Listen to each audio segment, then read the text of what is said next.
Hello. Welcome to the 6-0 podcast. Hosted by the smartest guys in the room. My name's Jordan. And I'm Walker. And this is episode 1. Yes, it is. And we're going to be talking about some college football. It's September 1st. Wednesday. College football is 3 days away. Well, I guess it technically started last week, but we don't count. Games don't count. Yeah, we don't count week 0. No one good was playing. No, Nebraska's a disaster. But anyways, we're not talking about the irrelevant teams. We're going to be talking about some stuff that's relevant. We're going to start off with... big games for the weekend. Yes. Week 1 preview. We're starting off with a bang. Usually a problem with college football is a lot of teams start with, the little low tier teams, win 50-0. But this week's a little different. We got some good matchups. We'll start off with... what would you want to start off with? I think we should talk about Alabama and Miami. Yes, the defending champs. And something I just want to say, is Alabama the only team where they've lost their starting quarterback, one of the great receivers in the history of the game, 2 first-round receivers they're a first-round running back, their best offensive lineman, a few guys here and there, and they're still preseason ranked number 1, and nobody's doubting them at all. To be honest, I'm not one of the doubters. I got to say, Alabama's a factory. I mean, they're kind of like they're next man up. So whoever is putting on that white and crimson, they're going to be good. Todd. Anyways. Yes, I definitely agree. They just reload 5-star was 5 stars. You can't doubt Nick Saban anymore. He just what's the point of doubting it? They're always on top. There's no point. Even if they aren't as good this year. Is it a bold take of saying Alabama is the number 1 team in the country? Is anybody gonna fight you to the death on that one? Absolutely not. Yeah. And with this too, they're playing number 14 Miami, who has one of the best quarterbacks coming back, De'Aaron King, who's using his Rona year, getting an extra year of eligibility. They're ranked 14th, got a lot of guys back. They were pretty solid, but does anybody have any doubt? I think Alabama was a 17-point favorite in that game, and I think a lot of people like them to cover. But with that, I'll say a little prediction here. I think that Alabama offense might struggle a little bit to start out the gate, get the kinks out. New quarterback with Bryce Young, like I said, new running back, new wide receivers, Mechie. I think his last name's Hall, but he's a very good receiver. I think he's either a freshman or he's in his second year. He's going to be really good. There's no way down, but I think it's going to be one of those games where, Miami might hang around for maybe a half or something. Keep the distance, but Alabama will just end up pulling away in that game. I would say if anything, they'll sputter, but they won't struggle. I don't think. I think. Bama's gonna take care of business, and I don't know. There are some people. I think De'Aaron King's really good, and I think he might put on a show for the crowd a little bit. But the rest of that team, I don't see. Even if they're good, I mean they're not. You can't hang with Bama for 4 quarters. Sorry. Yeah, Miami's pretty elite in ACC speaking, but I hate to be that guy. SEC's a whole different game. Clemson took care of them pretty easily. I thought Miami tried to get back in the game, but that game was basically over. But I think this year's Alabama team that's a little different from I guess last year's. They're gonna be led by their defense. That linebacking core maybe it's the start. I think the whole year. I agree. They got a lot of guys coming back. That linebacking core is really good. Will Anderson. Yeah. He was a freshman last year, and I think he led the SEC in sacks, or he was up there and at least. But their linebacker core, even their third stringers could start somewhere. They got the transfer from Tennessee, Henry. I'm not even gonna bother pronouncing his last name, but we know that guy. He's very good on the run. Oh, yeah. They're gonna be led by their defense this year. Their offense still gonna do what they got to do, but it'll be a little bit of the opposite of last year, where their offense just did whatever they wanted. Their defense, if you get 2 stops, you're good, kind of thing. Yeah, and. We'll be a little preview. I'm looking ahead a little bit to that Florida game in the Swamp too.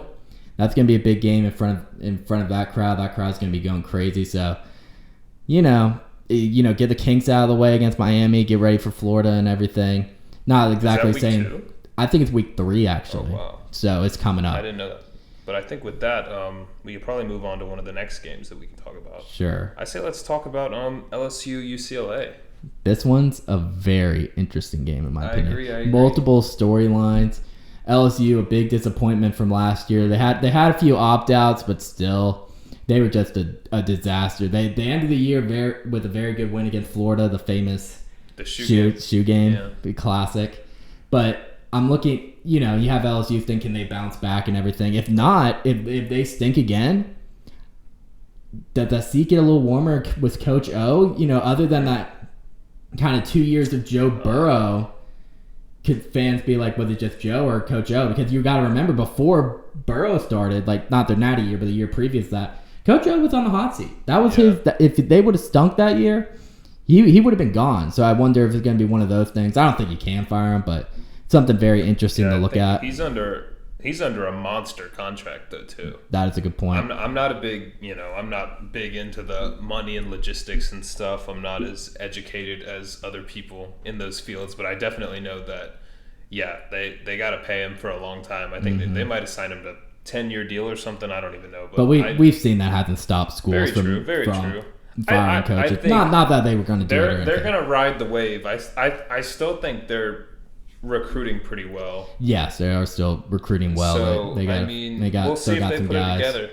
But I also wanted to kind of talk about UCLA. Yes. Now, UCLA, keep in mind to everyone watching, this is, I guess, pre-week 1, week 0, as Jordan said. UCLA's coming off a demolished Hawaii. Yeah. And they were getting a lot of hype. And it's kind of like, it's Hawaii, guys. Yeah, I saw them on game day. They were hyping up UCLA. Well, they got a good QB. It's Chip Kelly. We all remember him from the Oregon days. How dominant he was over there. I think he's in year 4 UCLA. He has all his guys now. Mm-hmm. And the thing is, too, they hit the transfer portal pretty hard. Like, they got a lot of starters from a lot of places. They got the one running back from Michigan who had a really good game last week. It started with a Z. He's always, like, winning the Heisman on NCAA. Sharm, whatever it is. That guy. If you're watching, we're sorry. But yeah, he had a very good game. Their quarterback Thompson, he's kind of in that Chip Kelly system. Mm-hmm. Chip Kelly's got the visor back too. He's bringing back the visor. Yeah, I saw that. I was kind of like, bro, you're balding a little bit. You probably need to put the whole hat back on. So people are picking UCLA to be a sleeper team in the Pac-12, which I don't know how much that's saying, but But they need a big crowd, because I don't know if you saw that crowd for the Hawaii game, but it was trash. Literally, I remember them. There was something that was like, I guess someone said that there was like 5,000 people, and then he came back later on. He was like, no, there's more like 1,500, 2,000 people in here, which is nothing. He was like, terrible. I take it back. There is absolutely no COVID, crappy UCLA team in stadium away from campus and LA traffic. Nobody's going. But yeah, I think that game has a lot of storylines.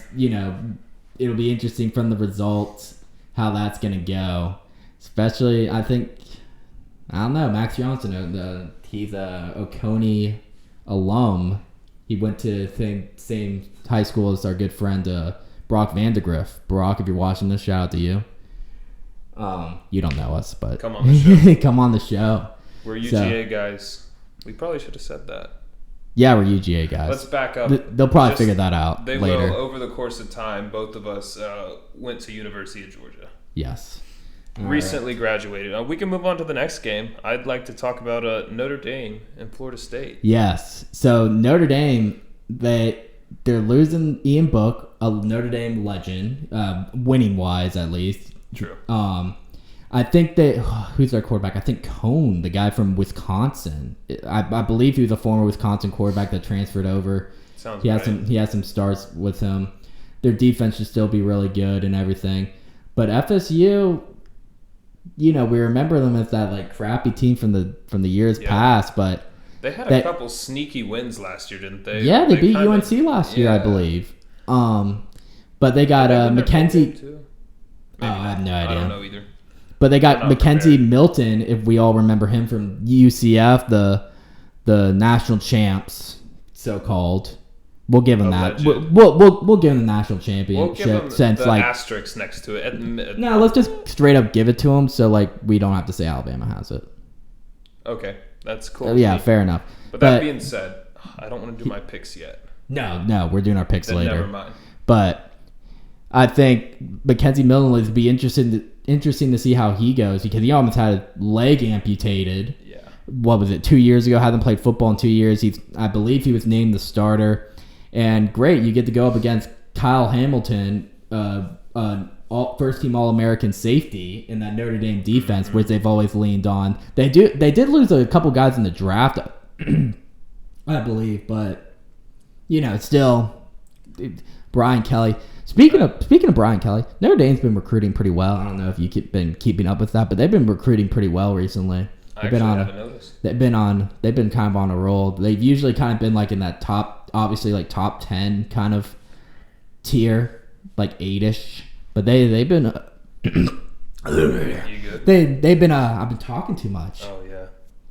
But they've been recruiting pretty well and everything, and it would be interesting to see if they can make that next leap. It feels like Notre Dame's one of those teams that's just like an elite quarterback away, like a Trevor Lawrence or like a Justin Fields or JT Daniels away from being like elite, right? Yeah. Like they're kind of in that second tier where like nobody thinks they can beat Clemson or Alabama, right. Which obviously that's shown in the playoffs and everything. And I don't want to hear about the win last year in South Bend because there was no Trevor Lawrence, and then Trevor Lawrence came and they absolutely destroyed him. So I don't want to hear that.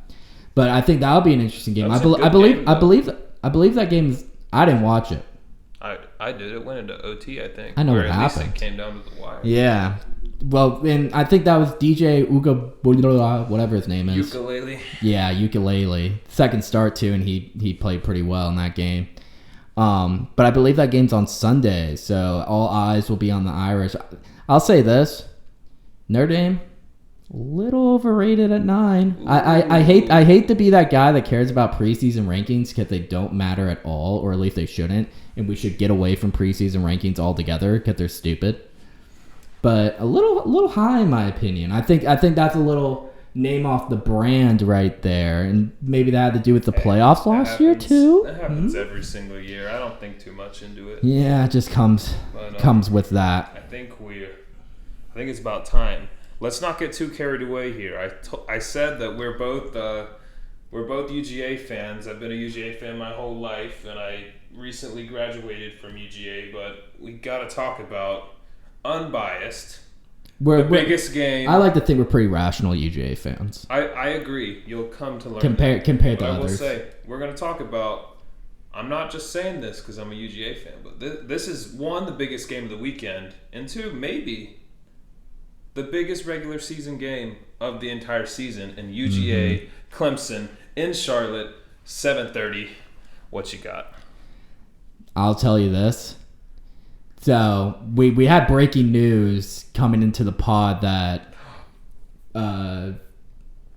Clemson's defensive tackle is probably going to be out with COVID, and who knows how many other guys could be out with COVID. I don't know.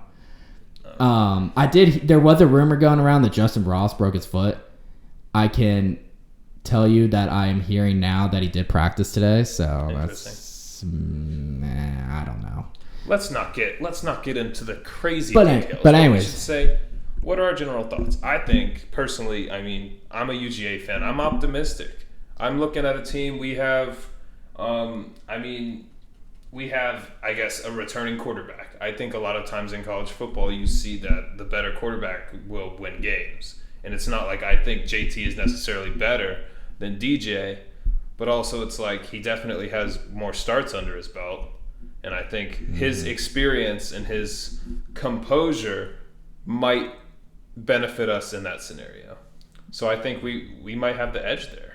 And I like our chances right now. I think it's a team with, like I said, we kind of went into the off season and I thought we had a lot of holes, or not really a lot of holes. I should say we had some holes, but they were like glaring holes, especially at the corner position. Because we had, guys transfer out, and we had leave early for the NFL. Yeah, two or DJ three. Daniel, what are you doing? Yeah, 2 or 3 got drafted, and then we had transfers, and I was like, dang, we're looking thin. We might be starting like a true freshman or true sophomore or something as our cornerback 1. We hit the portal and got DK from Clemson, which I think give us a little secrets. Yeah, I was gonna say he could maybe tell us a little bit about, maybe he's used to going up against Ross and those guys in practice. He might know their tricks. So I'm like, I mean, he brings more than just being a all ACC cornerback. I was gonna say it. Yeah, I was gonna say veteran. That's more of an NFL thing. But too, yeah, I mean, dude has. We just need someone who's played before. Yeah, honestly. And that's the thing with the secondary. We're obviously going to talk about this game more than all the other games, obviously, because one, it's the biggest game of the weekend by far, like Walker said, and we're UGA we have fans. The most ties so we're going to be talking about this game for a little while. But yeah, with the secondary, there was no doubt that they're talented without DK and Tyke Smith too, All-American from West Virginia. But I think PFF has him as either the first or second returning safety. Oh yeah, he's up there. Dude's a beast. But it was like you said, the experience. Like, let's just say DK wasn't playing, we would have Amir Speed, who's a senior, but he hasn't had many starts, if any. And let's just assume Keely Ringo is going to start, who didn't practice at all last year with a shoulder injury. Right.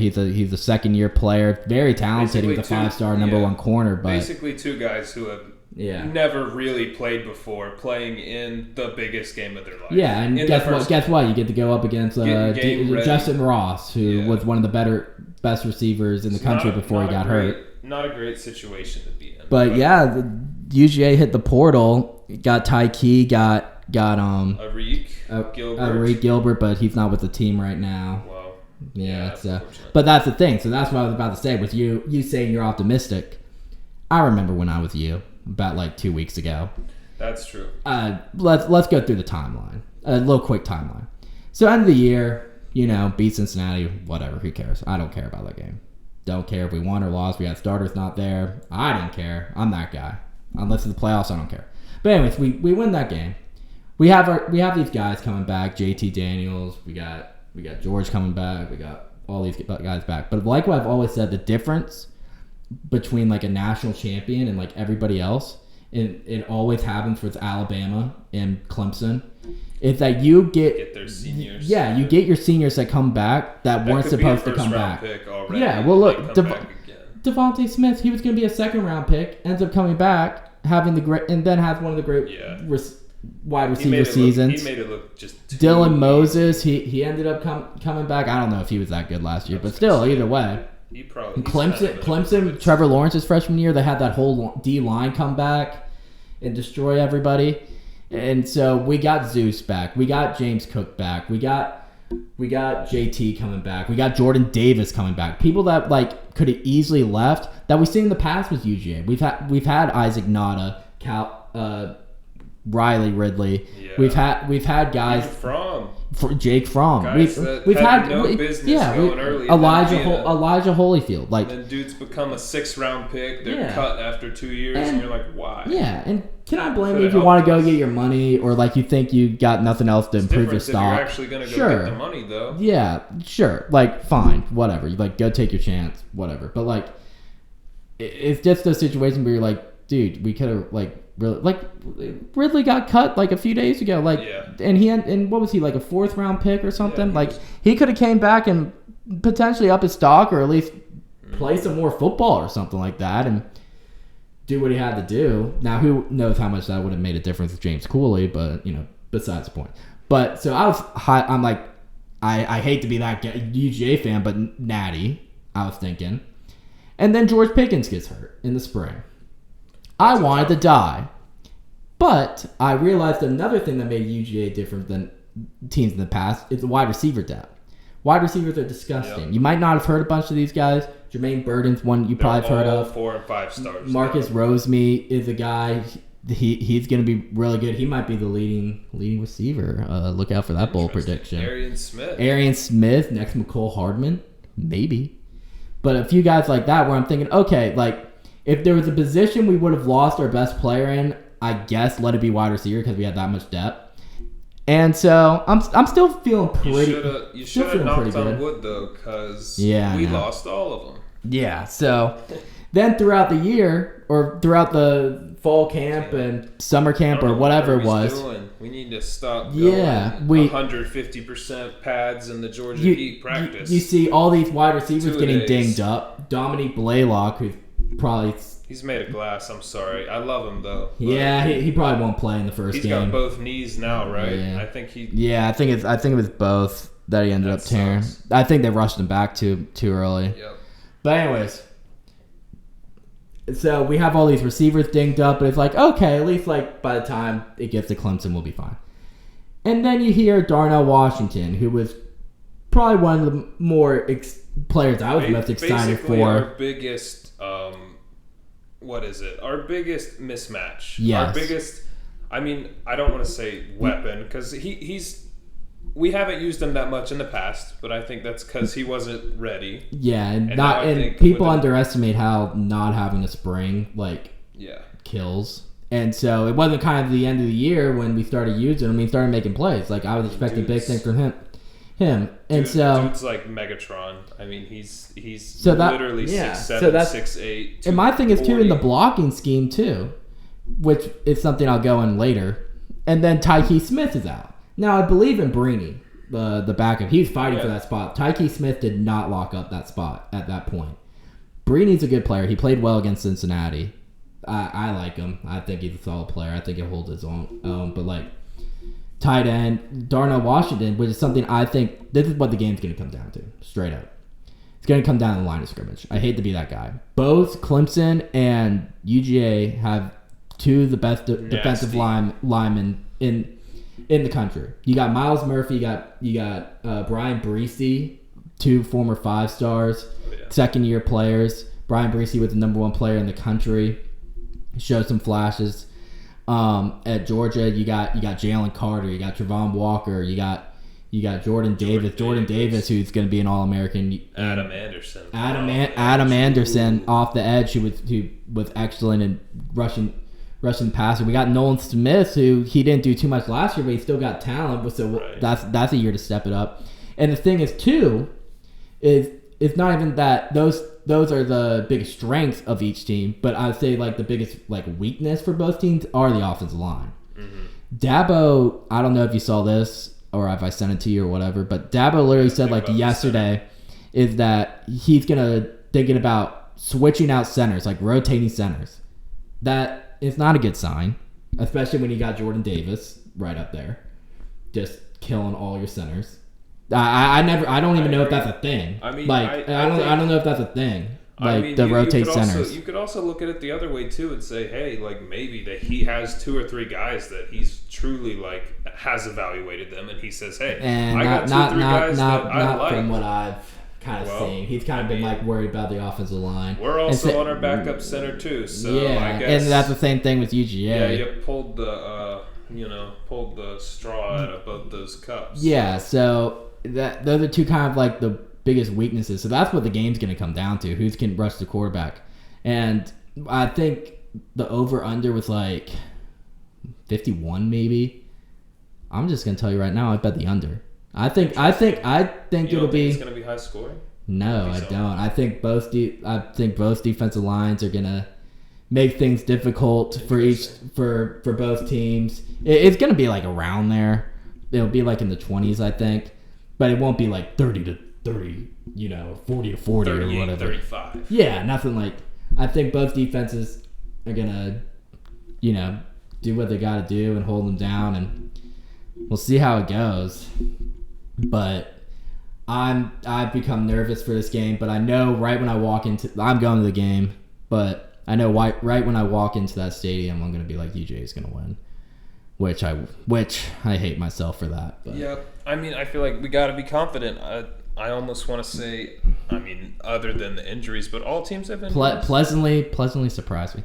Yeah, but all teams don't have injuries like us. That's true.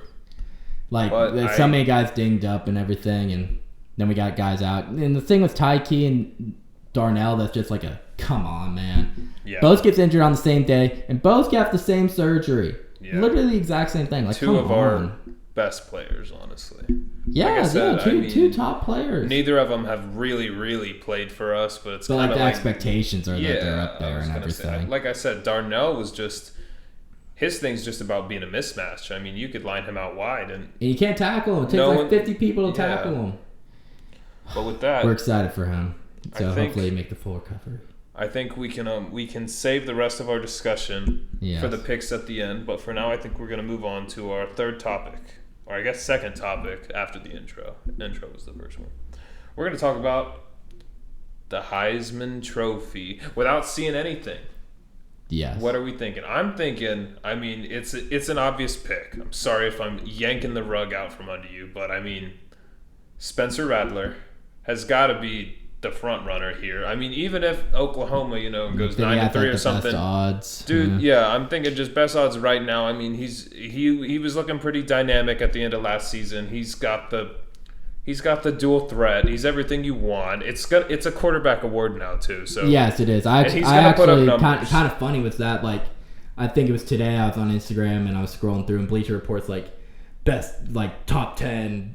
Best odds for the Heisman, maybe not top 10. It was top 8. Yeah. It was a lot, and they were literally all quarterbacks. Oh, yeah. And I was thinking just call it the quarterback award. Honestly. Yeah, I mean that's the game now, though. Unfortunately, I mean you just see even though we're complaining about it being a quarterback award and a wide receiver won it last year, but either way. Yeah. But yeah, so Rattler's up there. There's Sam Howell. There's our guy JT Daniels. There's I think JT's, DJ I think JT's fifth.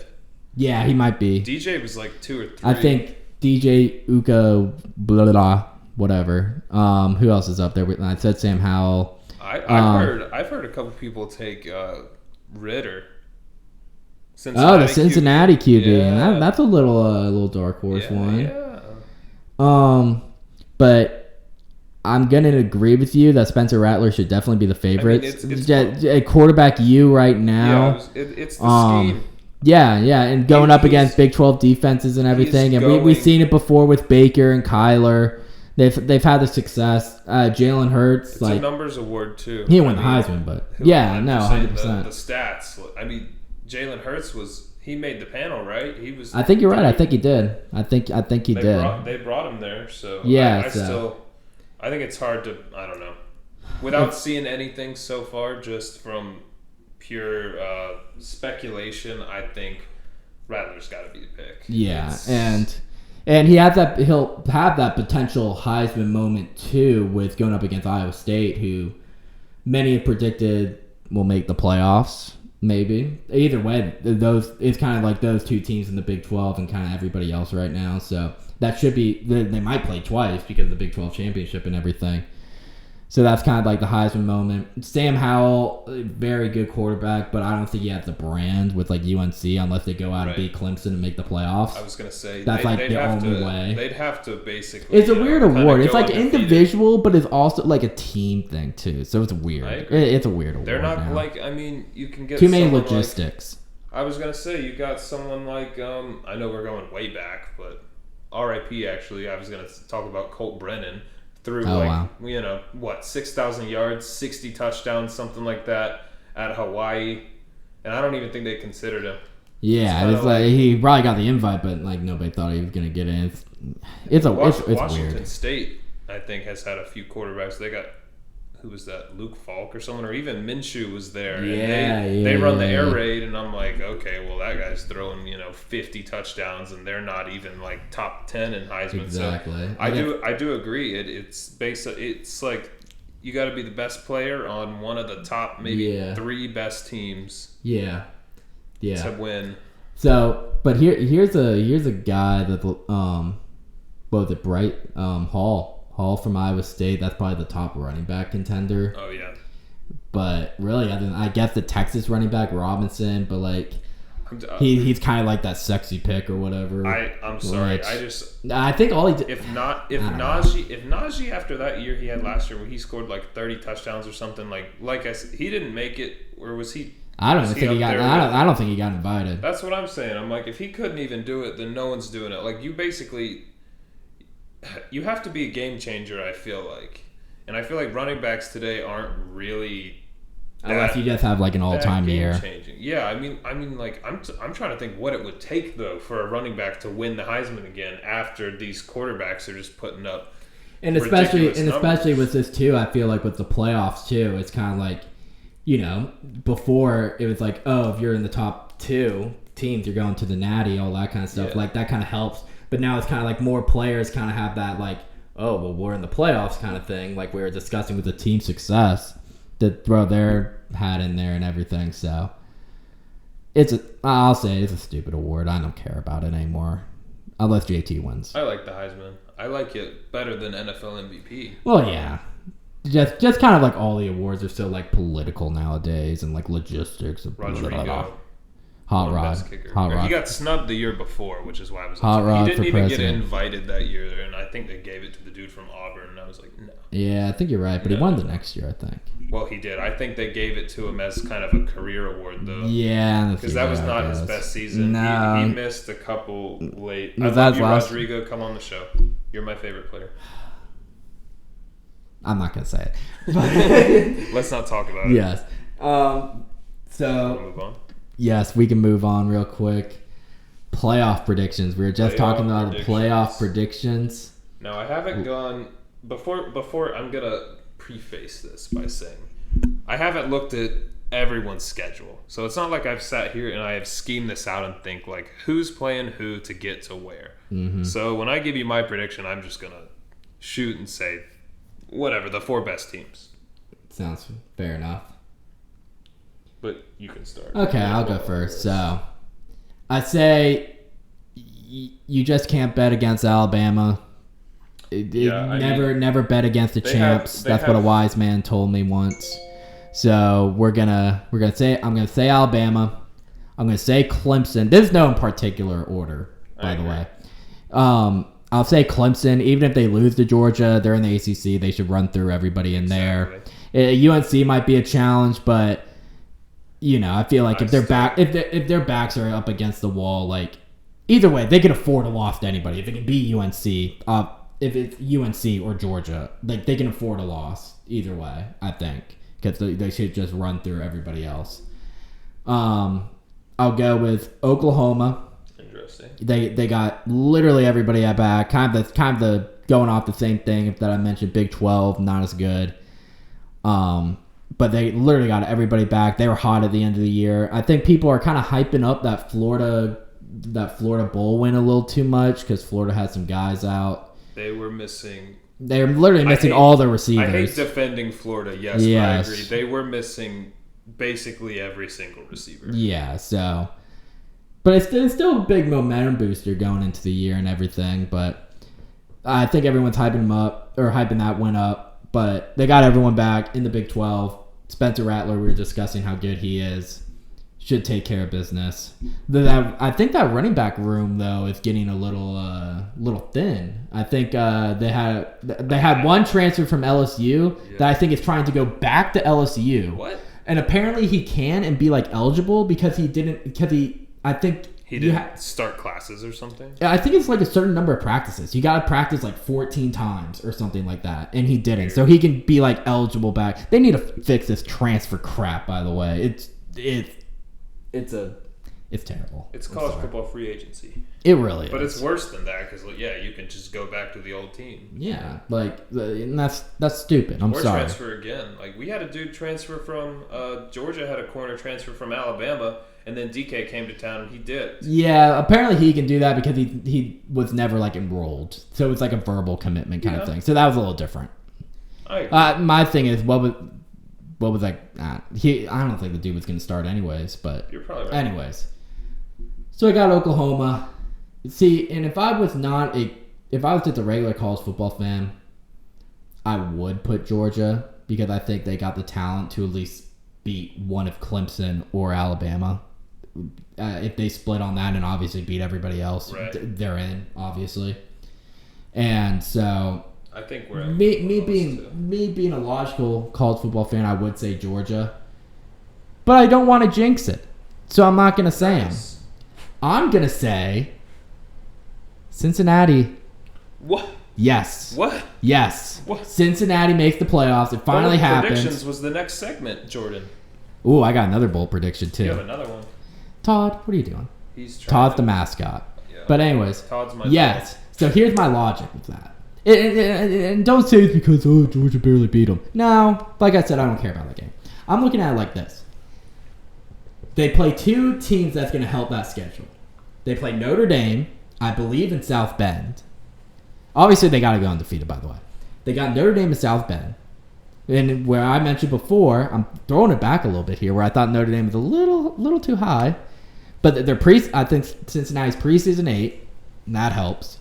And they got Indiana, too, another ranked team. Those are both those are two quality wins that they could have. Yeah. I think this isn't much of a bold prediction, but I think Ohio State, I think they'll have 2 losses. I think they'll beat. C.J. Stroud's a very good quarterback, and he's got Chris Olave and Garrett Wilson, 2 great receivers and everything. But I think they're just going to lose to somebody they're not supposed to in the Big Ten. I think they'll lose to somebody like a solid Big Ten team. Purdue game they dropped. Not saying Purdue, Iowa, like they've been known to kind of just like fall on their face on some of those games, and so I think they'll drop one. So you can take the Big Ten out. Pac-12 team, they ain't doing nothing. No, like. Oregon's got Ohio State. Oregon and Ohio State are playing each other. Really? Yeah, so I think that's week 2, honestly. Nice. But I feel like that's gonna. The Pac-12 ain't doing nothing. Basically, is what I'm gonna say. Not happening. It's just terrible. So I'm just gonna say Georgia's not gonna make it because I don't want to jinx it. So we're gonna put Cincinnati in. That's fair. So, what about you? I'm going to shake mine up a little bit. All right. I'm going to go with, obviously, Bama. Too easy of a pick. Yeah. Not count them out. I don't care if they're at 1 or if they're at 4. As long as Saban's there, do not bet against that man. No, Bama has anime plot armor. I mean, they had that season where, they lost that game to Auburn at the end, and I don't even want to talk about it, and they came back in here after they didn't even play the SEC championship, and then... Yeah, we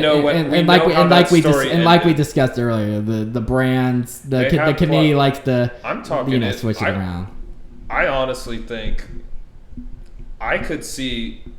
I don't think it'll happen, but I could see like a 2-loss Bama team still making it into the top 4. Yeah, I really think so. I think they have plot armor. They could lose 1 and they're 100% in. Like, oh yeah, they would not stick them at 5. But let's just say Texas A&M beats them, yeah. And Texas A&M goes like 11-1 or something like that, and Alabama's just chilling. And like you discussed, happened a few years ago with Auburn, right? With Auburn beating them and getting the SEC championship, Alabama gets a bye, and ends up. My second pick. Yeah, it's going to be Clemson. I do think Clemson, even with hopefully. Week 1 loss to Georgia. Mm-hmm. I still think they run the table. Yeah. So I mean they'll go 11-1. I think at worst, I don't think they drop another one. I think they're in. Yes. Even with a loss to Georgia, like that's not bad. No, that's not a bad loss at all, and especially with it being in week 1 and everything. Yeah. And you know how that goes. So definitely agree with that. The game's way more important for Georgia than it is Clemson. Right. Basically. My third pick. I'm going to say Georgia. We're making it in. We're making it Jesus. in. I'm calling it. I hope you're right. I'm calling it. I think kind of like what you said. Maybe I'm being naive. I think we split this year. Mm-hmm. I think we'll get to pick one, hopefully, between Clemson and Bama or whoever is the West champ. I think we got to win the SEC to get in, though. But I mean, honestly, I think if we, I wouldn't say we had to. No, win you're the right. SEC. You're right. If we go undefeated, if we beat Clemson, go undefeated, and then lose to the number 1 team in the country, and we make it look good, I think we could still be number 3. Yes, I 100% agree with that. Split the game, as long as I'm just wondering what if Georgia beat Clemson and then played Alabama and Alabama just destroyed them? I would still think they still have a pretty decent chance of getting in. It depends on the rest of the field too. I agree. That's what I'm saying, like a decent chance and everything. If you got one of those teams like, like you said, if you got a 12-0 Cincinnati, it's kind of like, that's a tough one to call. But we've been left out. We've been put at 5 a couple times. I'm not too happy about that. Yep, and I'll say this, kind of bouncing off of that. If Georgia was in the ACC, they swapped with Clemson. If they were in the Pac-12 or they swapped with Oklahoma, we'd be number 2 every year. Oklahoma in the Big 12, they would have so many more playoff appearances. And like I said, we've gotten left out at 5 twice. And I feel like we've been the next team up. Yeah, so I know it's kind of like natty or bust kind of like year thing every year, but like. Be nice to consistently make the playoffs. I agree, right? And if we were in a crappier conference, we just got to be in the conference with the past 2 years, the two most dominant teams in LSU and Alabama, ever, and just Nick Saban in general. But who's the last who's the last team getting in? That's a tough question. If I'm talking about who I think probably the 4th best team is, like I said, I'm not looking at schedules. I'm talking about I'm just looking at talent. Teams. It's hard to go against Oklahoma. I know you said Oklahoma. I'll change it up a bit, though. Little Cyclone action? A little Cyclone action. Ooh. That's kind of the trendy playoff pick. I kind of agree with that. I think they got a lot of returning players. They have, their quarterback, Brock Purdy. Dudes feels like he's been playing my whole lifetime. It really has. I'm kind of is this guy on his 8th season? So I'm kind of like I said, I always trend towards, I don't want to necessarily, I was going to say the better quarterback, but I definitely think, the better quarterback in college football a lot of the time can pull out a win. You see guys like, I don't know, Lamar Jackson or someone at Louisville, beating teams that were much better than his Louisville team, but they had Lamar Jackson. Yeah. So it's kind of like, that's just how it goes. And I don't necessarily think Purdy's amazing, but he's shown flashes that he's good. He's been starting for at least 3 years. I think he's that classic quarterback that's like a good, solid quarterback, but everybody kind of types him up because he's like a part of a different team. That he's overrated in a sense. No, I Jesse gets talked about more than he should, but it's because he's he's on a non-traditional top teams. Yeah, and you're wait, this guy's good, and he doesn't play for Alabama. Yeah, and they get 10 wins or whatever, and this is obviously the most successful time in Iowa State history probably. So it's it's like those things too. So. We like it, Brock. Yeah. I don't remember the coach's name, but neither do I. I just know he's pretty good. Yeah, you got Iowa State relevant, so you're doing a good job. And like I said, they're starting out preseason. I got number 7 on my phone right here. Is that right? Number 7. Oh yeah. They're at 7. Yeah. It's another thing to start high too. People don't talk about that enough, but it's really hard to climb your way up into those top rankings. The fact that they're already sitting at 7, yeah, it's kind of like that clout that's already there. Yeah, and like we discussed, if they could split against Oklahoma, obviously you got to win the more important one. That's in the Big 12 championship. But I think we have the potential this year to have maybe 6 one-loss teams, and I think it will be very interesting to see which 4 they pick. Yeah, that's always the thing with the committee. There's a lot of good teams. The thing that's frustrating about the committee is they go by their own rules, but they change the rules depending on which narrative they want to play that year. But you discussed Alabama and Iowa making the SEC championship and still getting in. If it's between Alabama and Iowa State, who do you think they're putting? 100%. Yeah, so it's no question. But I think we're on to our next topic. Ooh. Which we're going to go with, bold predictions. I wouldn't necessarily say hot takes, but I think a bold prediction. Boldies. But I have mine. Okay. My bold prediction, which kind of goes off of, I guess, my playoff predictions. But I think that there will be one team that gets into the playoffs that has never been before. Ooh, a new team. I think that's pretty good. When's the last time we've had That's what I'm saying. It's the same team. It's the same 4 teams every year, essentially. It's some sort of combination of Bama, Oklahoma, Ohio State, Clemson, Notre Dame, Clemson, those 5. Yeah. And then it's like we've had, a Michigan State? We had we had a Washington one year. We had, who else did we have?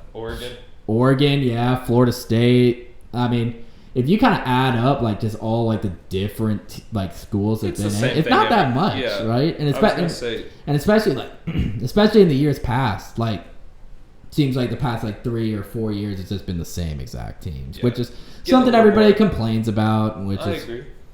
A whole nother thing. My prediction is, like I said, I picked Iowa State to make my final bracket as my bold prediction, but I think I can open that door a little bit more. I think there's room for other teams. I like Texas A&M too. Texas A&M. And I kind of think Texas A&M, they could have one of those seasons kind of they run the table. They lose kind of like last year. They lose to Alabama. They get Alabama at home. They get Alabama at home this year. But I'm just saying, let's just say they run the table and they drop 1 to Alabama. They don't go to the SEC championship because Bama beats them there. It's they're sitting there at 11-1, and you're kind of like, this team's good. Yeah, and it's interesting because only the SEC. I know 2 ACC teams winning last year. Blah blah blah blah. But SEC is probably the team that will get 2 if it's any sort of combination or anything. Well, I mean, because like I said, you'll have multiple teams, and they'll only loss will be to Bama. And it's kind of like everyone's going to lose to Bama. Yeah, and then I think a thing that screwed Texas A&M last year was because they just got smacked by Bama. Yeah. So if you can prove that you can hang with Alabama like Georgia in 2018, I know they had 2 losses, but people were banging on the table saying they should get in because they lost a heartbreaker to Bama, who at that time was known as the greatest team ever. Yeah, right? So it's one of those things, too. If you can prove you can keep up with them with a playoff contender, if you prove you can hang with them, then there you go. And that's one of the things with Notre Dame. They beat Clemson. Yeah, it didn't have Trevor Lawrence, but they still beat them, I guess. So, one of those things. But here's my bold prediction. Very bold. Oh, I actually haven't heard this, by the way. We kept these a secret from each other. Florida wins the national championship. Yeah, I'm lying. I was about to say, I was like, where's the off button, buddy? No. How dare you? Okay, that was a good one. You had me there. Emory Jones Heisman. Nah. So not even close. Sorry. So my bold prediction is, I don't know how bold it is, but we discussed about them earlier. LSU gets 9 or 10 wins. LSU gets 9 or 10 wins this year. What are you basing that off of? They're a talented team. I agree. We discussed it with during the UCLA game. Talented team. They got a lot of guys coming back. Max Johnson is a good quarterback and everything. He'll have some experience under his belt. I think the tough schedule was I think they got Alabama, Texas A&M, Florida. But if they could just win one of those games, that's most likely 10 wins right there. I mean, I guess they got Ole Miss too, which is right. It's a sneaky team. Arkansas is not too bad. Shout out to Coach Pittman. We love you. Come on the podcast. But I think they got Florida, and I don't remember their other East opponent, but it was probably somebody pretty crappy. But I think they'll be a good team. But there's been people that have been like, oh, LSU's gonna have 7 wins or something like that. So I don't know how bold that is because I've seen some other people say it too. I say 9 or 10 wins. I guess my Cincinnati pick could be bold too. Yeah. But I like to switch it up. That's another one with the QB though. They got another returning good QB. I think. Yeah. They could make a run for sure. Yeah, definitely. I like that they got some preseason love. Yeah, and like I said, if you can get those quality wins, it's like Boise State back in the day. Boise State said we gotta go find these guys ourselves. Yeah. It's something the UCF never did. UCF never won. They had a chance to go play Florida. And they were like, nah, we're scared. So it's one of those things. You can beat all the American Conference teams you want. But you at least got to have that one, like we discussed with Bama. You got to prove you can hang with the big boys. So if you play a quality opponent and beat them, then people are going to be like, okay, this team's got some talent, I saw right? something specifically about Boise State, but essentially saying it might have been the same thing we're thinking of. But they were like, it took years to kind of build that brand.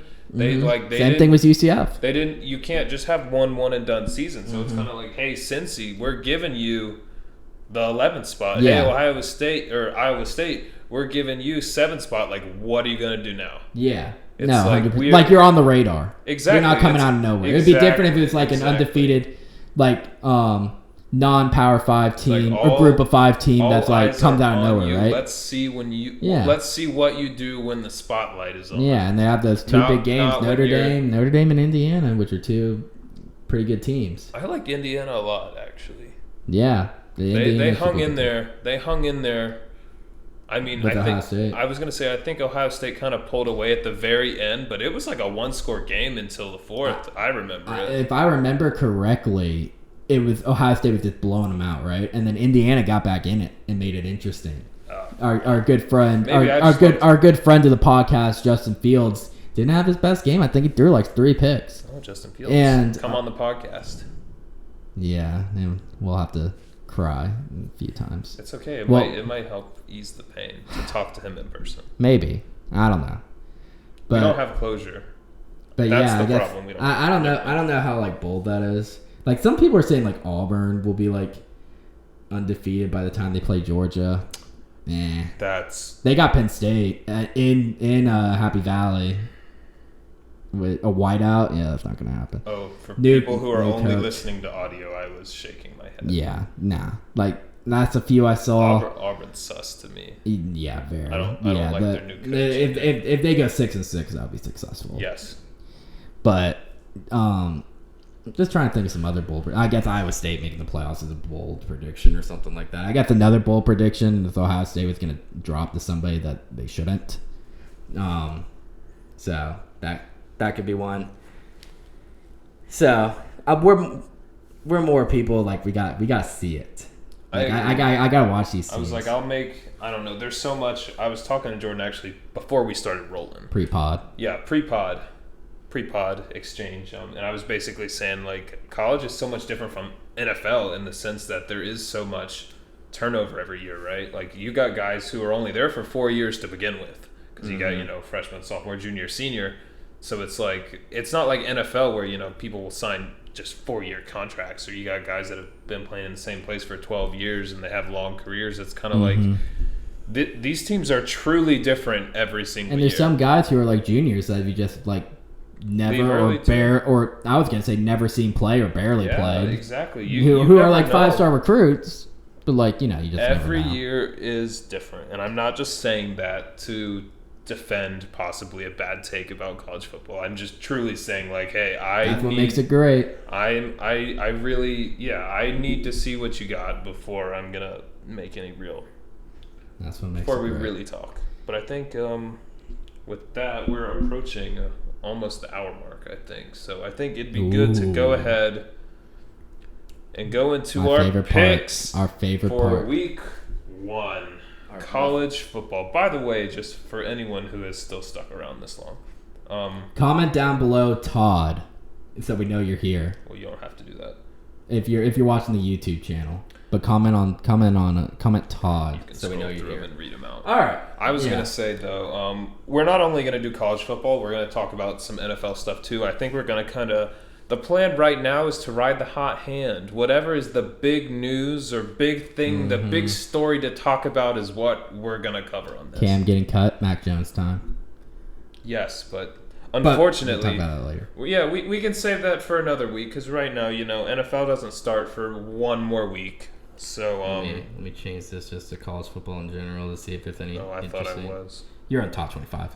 Oh, UAB and Jacksonville State's playing right now in the Montgomery kickoff. Oh my God, we might have to flip that over. Let's see. Go. We got a couple. I got these games right here. Unless you're looking for the spreads. Yeah, I'm gonna look for the spreads too. Temple Rutgers. Little DeJuan Mathis. He got the start. Oh, I'd like to see him. Rutgers 14.5 point favorite. Temple covers. DeJuan Mathis, come on the pod. Let's see. I'm inviting basically everyone. Yeah, we'll take anybody. So here's an interesting game. Mom, come on the pod. Could nice. Yeah. Todd, get on the pod. He already is. He's been interrupting the whole time. Here we go. First game, which I think is pretty interesting. I don't know if it's just Fox. Let's not talk too much about him. I'm just going to say it real quick. Fox is hyping this game up, and we were kind of discussing about this before. Ohio State at Minnesota. Ohio State minus 14. Is that going to be one of the games that Ohio State drops in the beginning of the year, Thursday night in Minnesota? First start for C.J. Stroud? I don't think so. Now, do they win by 14, though? That's tough. Yeah. Mm-hmm. Interesting. I'd still say yes. I'm going to say Ohio State wins outright, but it's going to be a little tough. Not that I'm trying to be an Ohio State hater, but I think Minnesota covers. If they don't, it'll be like around that, and Ohio State will pull away. I think Minnesota will give them a fight.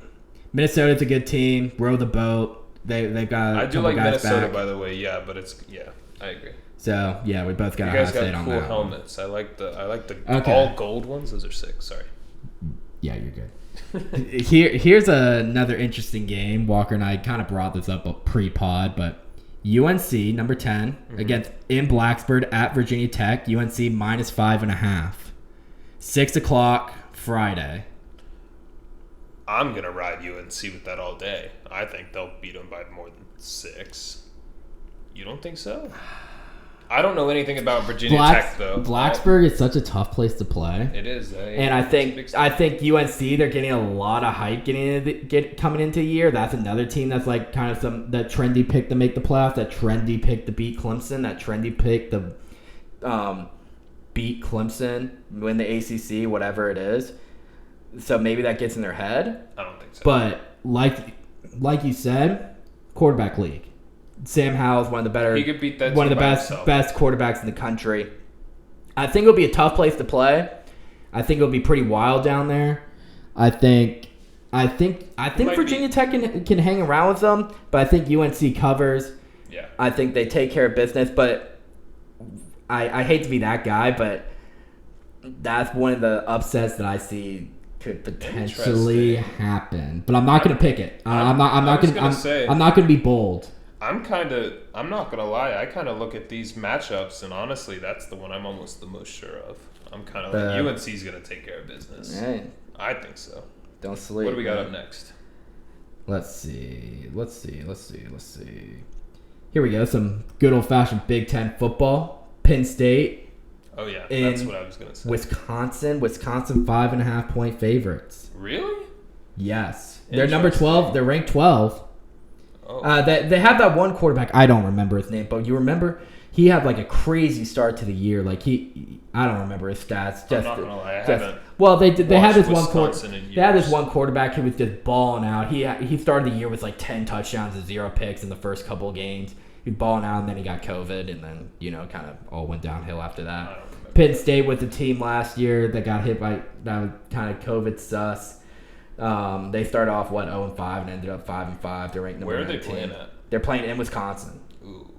Camp Randall, baby. That's a tough one. Who are you gonna pick? I know who I'm gonna pick. Honestly, my gut says Penn State. Dang it! I was gonna pick Penn State too. I was hoping you were gonna pick Wisconsin. We're the two smartest guys in the room for a reason. That's true. We tend to agree a lot. I do think it's because we are so smart. Yes. I'm gonna pick Penn State. They'll come into Wisconsin, get the dub. I feel like they were just that classic team last year that was just like COVID. They were one of the teams affected most by it, just from the whole weird season and everything. Right. I think they're a good team. I think they go into Wisconsin, get the dub. Shout out Dylan Fauntleroy. I got you on that one. Who do we got up next? We got Alabama, Miami. Alabama 19.5. Oh, that's a lot. I was thinking 17, but I was thinking that's my thing too. Is I was kind of like Vegas knows, man. Vegas makes you struggle. Say if you were going to say 17, I would have been like, oh yeah. Yeah, that's how they do it. Makes my head scratch a little bit. That's Vegas for you. They know all. Ooh. Alabama wins. I'm gonna say. I don't know if they win by that much though. I'm gonna say they cover. I'm gonna say Alabama wins. They'll cover. And like I brought up earlier in the pod, it'll be a little suspect at first. Miami will hang around, but Alabama will pull away. And then when all the backups are in, then Alabama's backups will just do their thing. Interesting. That's my take on that. I assume you got Alabama too. I'm a little more hesitant now that you said 19. Ooh. But Chick-fil-A kickoff bowl is in Atlanta. I didn't know that. I was thinking in Dallas. I'll still probably pick them, yeah. Ooh, never bet against the chance. A wise man once told me that. 20 points? Yeah. Well, that's Vegas, man. That's how they do it. It's tough, especially with, like I said, I mean, if it gets to kind of a shootout kind of game and you got them passing every single play, it's kind of like, hey, I like having King in a game like that. King's a good quarterback. I remember. I think he's a little overhyped though. That might not he's well. He's a good college quarterback and everything because he's such a great athlete. He'll be like a 6th round. But he ain't doing nothing in the NFL. But prove me wrong though. But if he was somebody I wanted when the whole UGA transfer portal saga happened. Oh, I forgot about that. Yeah. I wanted that. Yeah, Jamie. Okay. What's up next? Indiana, Iowa, 17 versus 18. Iowa, like 3-point favorites. I like Indiana. I like we didn't talk about these. They have one of the better quarterback wide receiver combos in the country. Yeah. Penix. That's something like that. About to get flagged. Yeah. Yeah. I forget what their wide receiver's name is, but he's pretty good. Oh, Freifogel. There you go. Hey. There you go. No, he cooked Ohio State. I love that guy. And I feel like he's going to go to the NFL, and I bet he'll be like a 2nd-round pick or something just because he's going to be a steal. Yeah. Dude's a beast. I pounded the table. Freifogel. Fantastic. He cooked Ohio State. I love Indiana. Don't like Iowa. Let's see. Personal bias. Here's a very interesting game. The Steve Sarkisian era. Texas. Louisiana. Texas -8. I'll go first. Louisiana is going to cover, and they're winning the football game. What? Oh! What makes you say that? Who do they have? Where's your intel? They beat Iowa State last year, if you remember that, in the season opener. So they have the experience in those big games. Interesting. Ranked 23, they're obviously a good team. I think, and it would just be hilarious if Texas loses. Just how much hype they're getting again because it's Texas.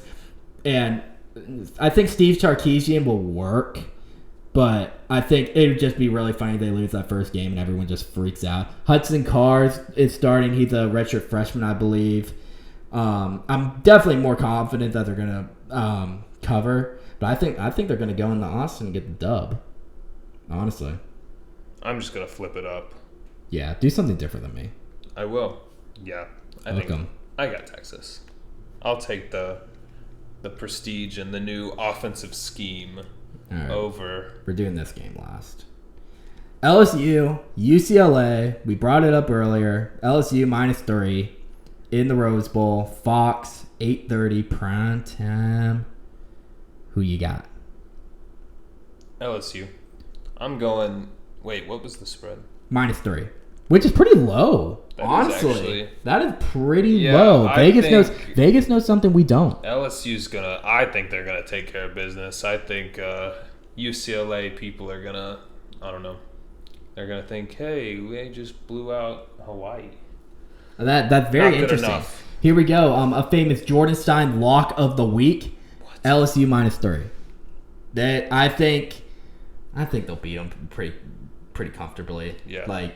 Probably by 14-17. They'll beat them by 2 scores. I'm actually really surprised that's -3. The Jordan Stein lock of the week. LSU -3. I do not blame me if you lose money. I'm not responsible for that. It's your choice at the end of the day. We got Sunday. Since it's Labor Day weekend, we have games on Sunday and Friday. Yeah, well, there's one game on Sunday. Notre Dame, Florida State. Okay. Notre Dame -7.5. ABC 7:30. My pick. I think Notre Dame's going to blow the doors off Florida State. I do too. I don't even think it's going to close. And I'm not a Notre Dame lover. Like I said, we've been left out of the playoffs personally as a UGA fan by Notre Dame by Notre Dame teams at least once, maybe twice.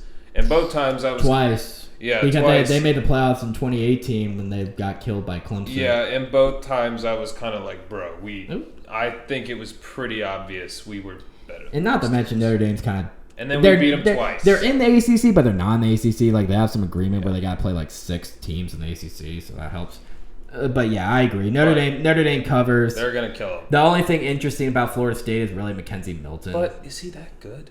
That's the question. That's the interesting thing. The dude almost got his leg amputated. Not even is. But I'm even saying, when he was healthy, was he that good? Because I don't think so. Yeah. Personally, I didn't see it. I mean, he was the leader of that UCF team, but I was kind of like, I don't see it. Sorry. Yeah. I agree with you. Notre Dame comes in, they take care of business and everything. Probably might be a cool environment, but Notre Dame takes care of business. I'll believe it when I see it with Florida State. So we got another Chick-fil-A kickoff game. This one on Labor Day. We got Ole Miss, Louisville. Ole Miss -10.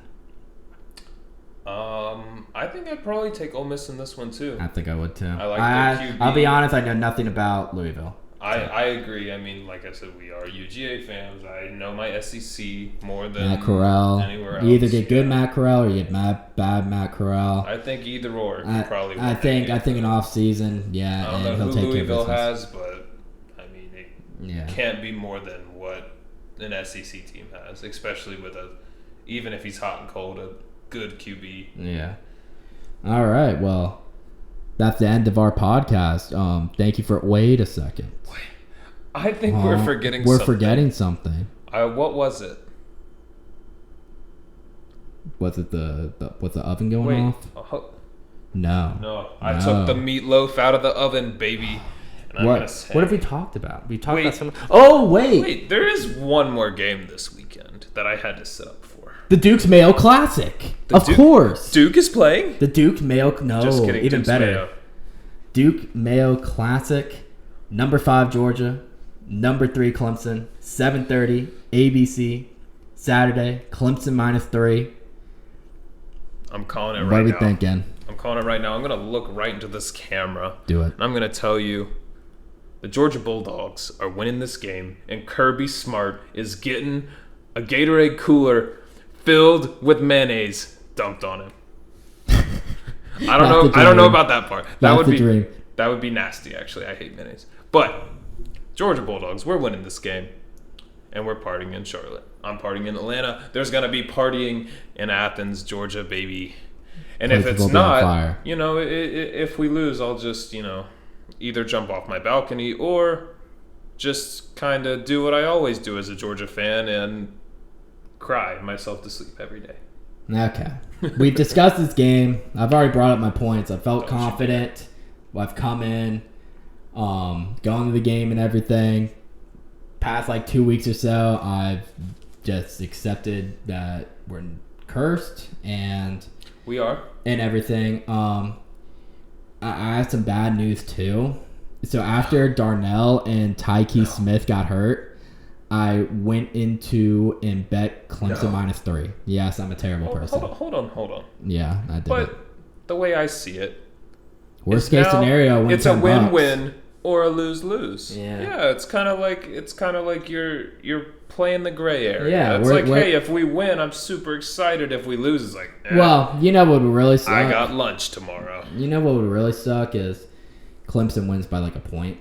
If it's a heartbreak. I was gonna say my heart will already be broken. But if we lose in a heartbreaker, it will be shattered. Here's what I'm gonna say. I really want. Here's what I'm gonna say. I hate Dabo. Dabo, you're annoying. Dabo, don't come on the podcast. Yeah, don't. You're the only one not invited. You're not allowed. You're fake, bro. Honestly, you're fake. Yeah. You're a crybaby. You give your players roids. Oh. Yes, he does. How did that guy come back after a torn Achilles? Because he gave him roids. Remember a few years ago when those defensive chat. Yeah, those defensive ends got ended up having steroids or something. Remember that? That was a few years ago. So. People forget everything. Happened. I forget everything. Honestly, that happened. We're talking about right now. Like I said, it's gonna be a battle in the trenches. I think those are two of the best defensive lines out there. Oh yeah, by the way, I'm just gonna have a quick thing. Fred Davis, their starting corner, literally was drag racing with somebody, going 115 on 55, hit a mail lady, almost killed her, and probably won't get suspended for the game. How's that making sense? How about you talk about that, mainstream media? If that was Georgia, that's all I would have been hearing. Oh, he's not getting suspended. Do something. Talk about it. We're bringing it up. In the past of people getting arrested and suspended. Not anymore. We just get hurt now. Kirby takes care of business, though. We just get hurt now. Yeah, that's true. What's worse? My pick. I'm just going to pick Clemson just because so I don't jinx anything. Because I feel like whenever I put my hope into Georgia, they let me down. So I'm picking Clemson. You're sorry. But, hey, I'll be happily wrong. And I will go on the podcast next week and apologize. And pick Georgia for every single game after that. That's true. We might be looking back on this in a week, and we're going to be like, wow, look how stupid Walker was. Exactly. Georgia lost by 30. Oh, I really hope. Yeah, kill myself. I'm just saying. I mean. Oh, my God. So I'm choosing to be optimistic. We'll see what happens. It's gonna be a great year this year. Great week 1 matchups. Very exciting. Ready for some college football. We're ready for some full stadiums too. Yes. We went a year with this stupid COVID thing. Well, not saying the rules were stupid. Just COVID in general stupid. I don't want to start any controversy. But we'll get some full stadiums. It's gonna be old college football again. We'll have the full state. Think about this. Last time we were Last time we had a full stadium that we were in, Jake Fromm was the quarterback and James Cooley was OC. Doesn't that feel so long ago? It really does. I mean, I was going to say, obviously, I was a student at University of Georgia. I know we're getting a little off topic. I went to every single home game except for one. I had to go to a wedding. But I went to every single home game and a couple away games for 4 years straight. And last year, I mean, I did graduate, but I didn't go to a single game last year. And it was also kind of because I went to Tennessee and Mississippi State. It was kind of because of COVID too, but I was kind of like, yeah, I don't know. I didn't want to go. But full stadium this year. It's very exciting. A lot of good teams, a lot of storylines and everything. It's going to be crazy to see how it shapes up, and we're glad we're going to talk about it with you guys. So that's it for the 6-0 podcast. Let's keep in touch, yes. And we'll explain the origin of the name another time. Yes. Maybe our backgrounds, too. But follow us on Twitter, Instagram. Follow our YouTube channel, 6-0 Podcast. Trademarked. If you're watching on YouTube, the description will be down below. I always wanted to do that. The link. The link is in the description below. Damn it, I messed up. Whatever. Well, this is the first time. It's our first time. Cut that out. Of course, the description's going to be done. Well, yeah, whatever. The links are in the description down below. Smash that like button. Smash the like button. Hit subscribe. The sub. Yeah, hit the subscribe button. Hit the sub. Put the notifications on. Oh, I forgot about that. Yeah, they do that. It's a notification. I don't do that with anyone. And any sponsors. Yeah, it's sponsors. That we need money. I'll please. Simp out for you. Yeah, if you want me, if you want me to like wear I'll wear your T-shirt and your hat, and I'll like take a break every 5 minutes, and I will be like, you know how good Raising Cane's is? Let me tell you. It's our Raising Cane's. Yeah, it's our Raising Cane's pick of the week. Yeah. Followed by the Raising Cane's guarantee of the week. Followed by the Raising Cane's Heisman Trophy winner. Yeah, honestly, we'll do anything. That's about it for me. Yeah, that'll be it. We'll be back next week. Discuss about week 1 and previewing week 2. Talk a little NFL too. NFL's coming up next week. Tampa Bay, Dallas starting the season. So we'll be talking about all that kind of stuff. That's about it. Peace out from the smartest guys in the room. That's the 6-0 podcast. Yeah.